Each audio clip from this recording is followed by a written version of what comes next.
Hola, soy Yesilet Guadalupe Cañedo Solorio. Vengo a hablarles sobre la respuesta metabólica al trauma y es una clase de clínica quirúrgica. Índice de contenidos. En esta clase daré una pequeña introducción a lo que es la respuesta metabólica al trauma. Hablaremos sobre las fases de la respuesta, componentes de la respuesta, lo cual incluye respuesta inflamatoria, respuesta metabólica de sustratos y respuesta inmunológica.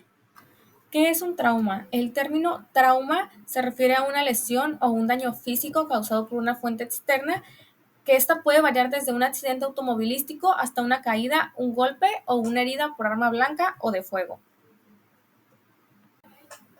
La respuesta metabólica al trauma es un conjunto de procesos fisiológicos sistémicos que ocurren en el organismo frente a una lesión o agresión traumática, y estos están directamente relacionados con la intensidad del trauma que se ha sufrido. Esta respuesta incluye alteraciones endocrinas, cambios metabólicos y reacciones inmunológicas, cuyo objetivo en general es la cicatrización y el regreso del paciente a la homeostasis. Desde un punto de vista clínico, tenemos distintos componentes de la respuesta al trauma, como lo son las manifestaciones clínicas, las cuales pueden ser fiebre, taquicardia, taquipnea, inflamación de la herida y anorexia. Laboratoriales, que pueden ser leucocitosis o leucopenia, hiperglucemia, elevación de la proteína C reactiva y disfunción hepática o renal. Manifestaciones clínicas, como lo puede ser hipermetabolismo, gluconeogénesis acelerada, catabolismo proteico y lipólisis. Y repercusiones fisiológicas pueden ser elevación del gasto cardíaco, hiperventilación, incremento del transporte transmembrana y pérdida de peso corporal. Los cambios metabólicos que se presentan desde un punto de vista igual clínico son cambios metabólicos y de energía, es decir, alteraciones en cómo el cuerpo usa y produce energía, por ejemplo, el uso de glucosa, grasas y proteínas. También tenemos cambios en el metabolismo del agua y electrolitos, variaciones en el equilibrio de líquidos y las sales minerales y cambios locales de la herida, que son transformaciones que ocurren directamente en el sitio de la lesión, como por ejemplo inflamación o la misma curación de los tejidos. Tenemos tres componentes de la respuesta al estrés quirúrgico. Estas son respuesta inmunológica, respuesta neuroendocrina y respuesta metabólica. Respuesta inmunológica. Como sabemos, el sistema inmunitario protege al cuerpo de agentes infecciosos y mantiene la homeostasis. La respuesta inmune al trauma es crucial y se divide en dos tipos: en respuesta inmune innata y respuesta inmune adaptativa. El trauma directo o indirecto activa el sistema inmune innato. Esta es la primera línea de defensa del cuerpo, crucial en la respuesta inmediata al trauma. Funciona de manera rápida y no específica, activándose localmente en el sitio de la lesión. Esto se produce por la rotura de barreras naturales y de daño tisular. Las células inmunes innatas reconocen los PAMs, que son patrones moleculares asociados a patógenos, moléculas de microorganismos como bacterias, virus y hongos, y a los DAMPs, patrones moleculares asociados a la lesión, moléculas endógenas liberadas por células dañadas.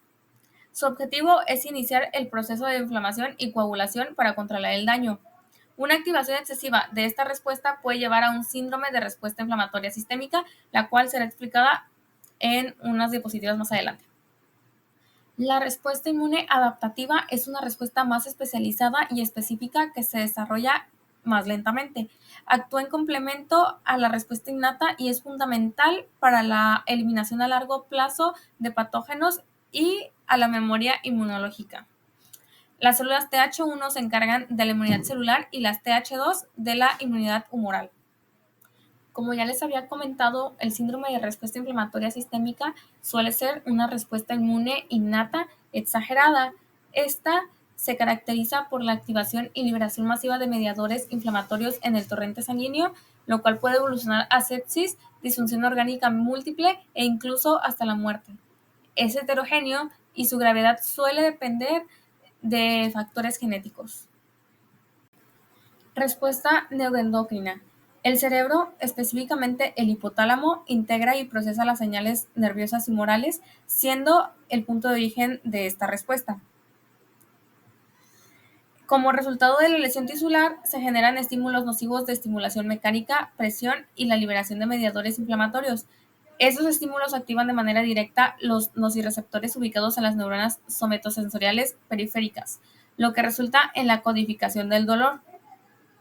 Aquí tenemos dos ejes principales, el eje hipotálamo hipofisario suprarrenal y el eje simpático adrenomedular.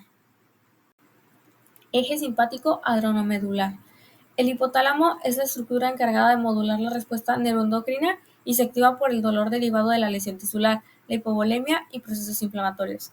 El dolor es detectado por las fibras delta mielinizadas y amilénicas que llegan al hipotálamo y la corteza cerebral a través del tracto espinotalámico.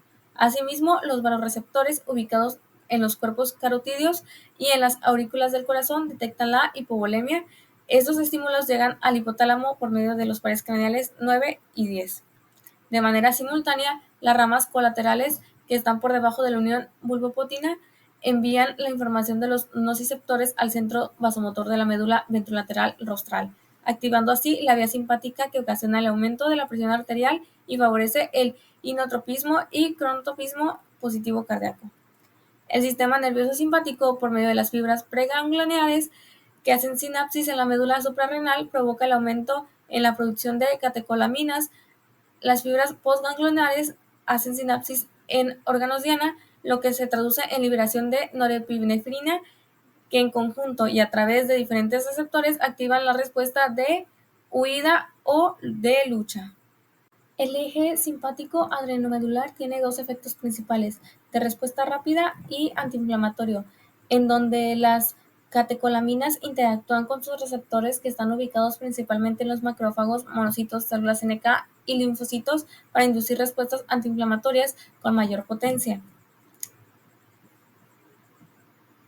La respuesta rápida afecta a los sistemas respiratorio, cardiovascular y metabólico.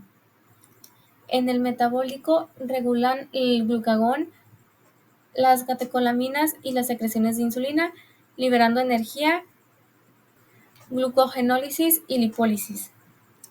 Y en el sistema cardiovascular aumenta la presión arterial. Eje hipotálamo hipofisario suprarrenal.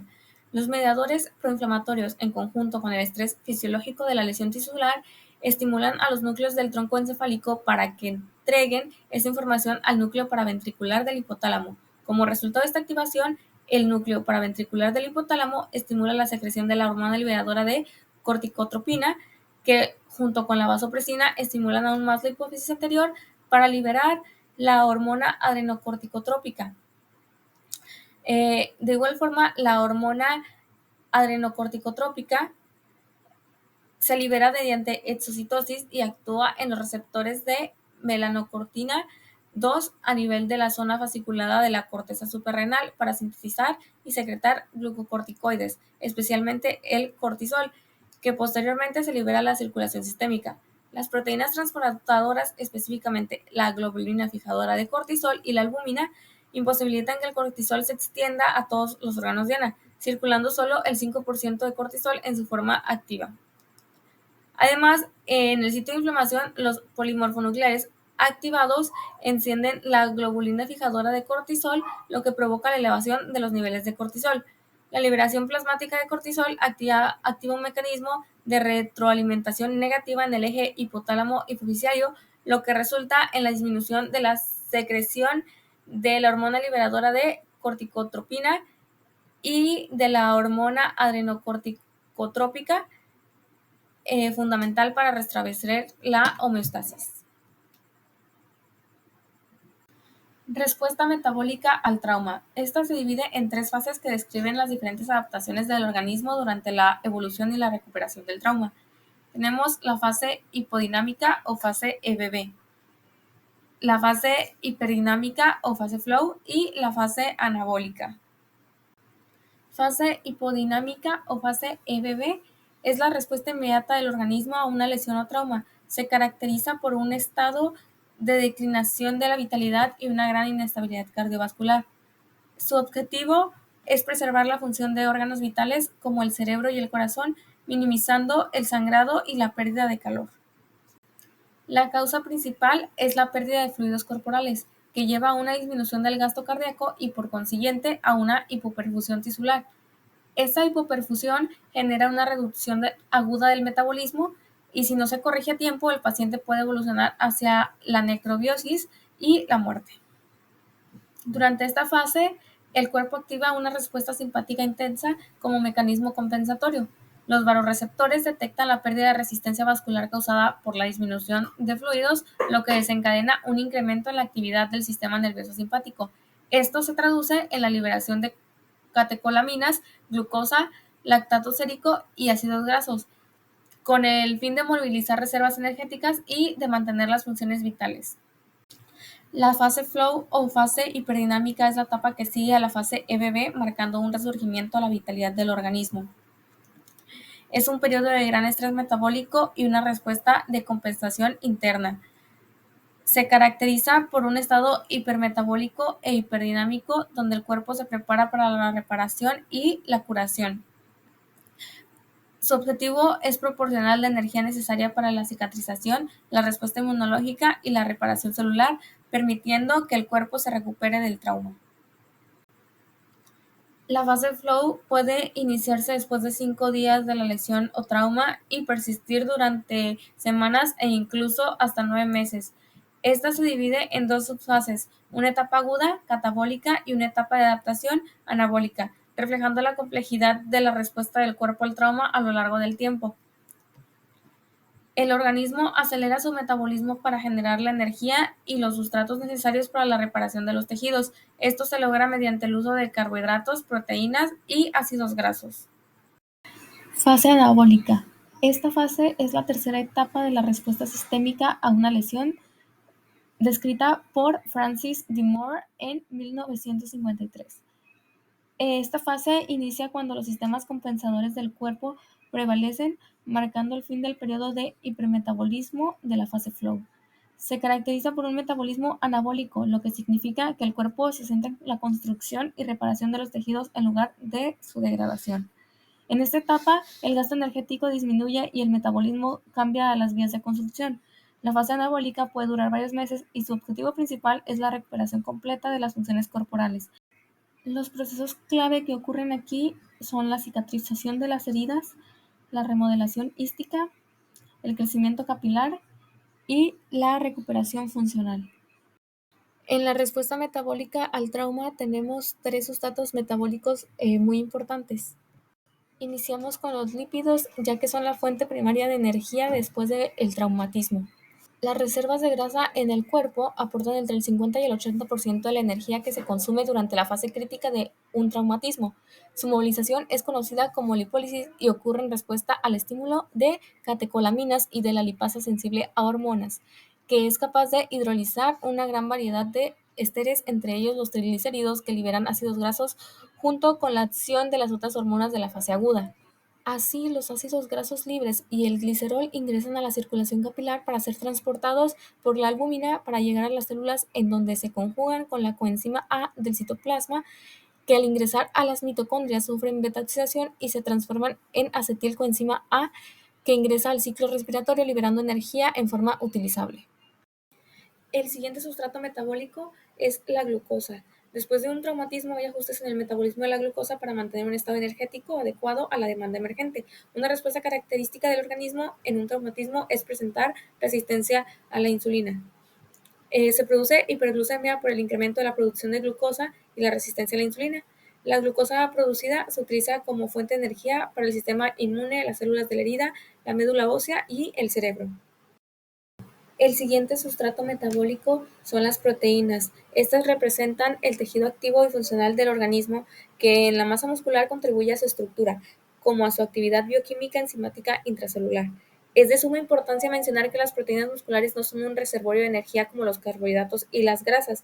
Cuando se utilizan las proteínas como fuente de energía, representa pérdida del componente estructural o funcional. Cabe mencionar que en la masa muscular se encuentra del 30 al 50% de la proteína corporal total y que esta declina conforme avanza la edad. Por tanto, cuando ocurre un traumatismo, la cantidad de masa muscular de un paciente determina su habilidad a largo plazo para sobrellevar un proceso catabólico. Cuantificar la pérdida o ganancia de proteína da una medida general del estado catabólico del paciente. Como mediadores de la respuesta metabólica tenemos las citocinas IL-6, IL-1 y factor de necrosis tumoral alfa. También tenemos hormonas como la insulina, y hormonas contrarreguladoras, las cuales son las catecolaminas, que es la adrenalina y la noradrenalina, glucagón y cortisol.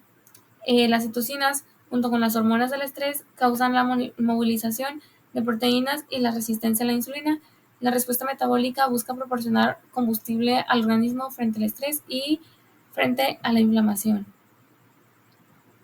La participación hormonal es muy extensa, así que solo mencionaré los compuestos hormonales más representativos de la respuesta metabólica al trauma. Tenemos la hormona adrenocorticotrópica, la cual se origina en la hipófisis anterior y aumenta la producción y la liberación de corticosteroides. La hidrocortisona se origina en la zona fasciculada de la glándula suprarrenal y esta aumenta el azúcar en la sangre a través de gluconeogénesis, produce resistencia a la insulina, inhibe el sistema inmunitario y altera el metabolismo de grasas, proteínas y carbohidratos. Glucagón. Este se origina en el páncreas y eleva los valores de glucemia. Su efecto es opuesto al de la insulina, por lo tanto, disminuye las concentraciones de glucosa en la sangre. Hormona antidiurética de la hipófisis o vasopresina. Esta se origina en la neurohipófisis y controla la reabsorción de moléculas en los túbulos de los riñones. La hormona somatotrófica, la hormona del crecimiento, se origina en la adenohipófisis y esta estimula el crecimiento, reproducción celular y la regeneración. La insulina, esta se origina en el páncreas y controla los niveles de glucosa en la sangre, y en el traumatismo disminuye la liberación de la insulina. El estimulante se origina en la hipófisis anterior y estimula la secreción de estrógenos y la disminuye en el traumatismo. El factor liberador de corticotropina se origina en el hipotálamo y promueve la secreción de corticotropina. La renina se origina en el aparato juxtaglomerular de los glomérulos renales y tiene función vasoconstrictora más potente del organismo. Cataliza la conversión del angiotensinógeno secretado en el hígado de angiotensina 1. La enzima convertidora de angiotensina se origina en el sistema nervioso central, riñones y pulmón. Esta convierte la angiotensina 1 en angiotensina 2, que incrementa la acción vasoconstrictora. La aldosterona se origina en la corteza suprarrenal, en la glándula suprarrenal, y tiene función de conservación del sodio, secretando potasio e incrementando la presión arterial. El angiotensinógeno se origina en la circulación hepática y es la molécula sobre la que actúa la renina y da origen a la angiotensina 1. La angiotensina 1 se origina en los pulmones e incrementa la resistencia periférica y la reabsorción de sodio y agua a nivel renal. Catecolaminas se originan en el cerebro, la médula suprarrenal y las neuronas simpáticas. Estas incrementan la frecuencia cardíaca, la contracción de los vasos sanguíneos, la broncodilatación y participan en la respuesta, lucha o huida del sistema nervioso simpático. El factor de necrosis tumoral se origina en los macrófagos en respuesta a endotoxinas, y estos producen interleucina 1 y necrosis hemorrágica tumoral. Las interleucinas 1, 2 y 6 se originan en macrófagos, monocitos, fibroblastos y células dendríticas. La respuesta es la fiebre, la hiperalgesia, vasodilatación, mediación de la respuesta inmune, transcripción y amplificación de la inflamación. Eso es todo de mi parte. Gracias por su atención.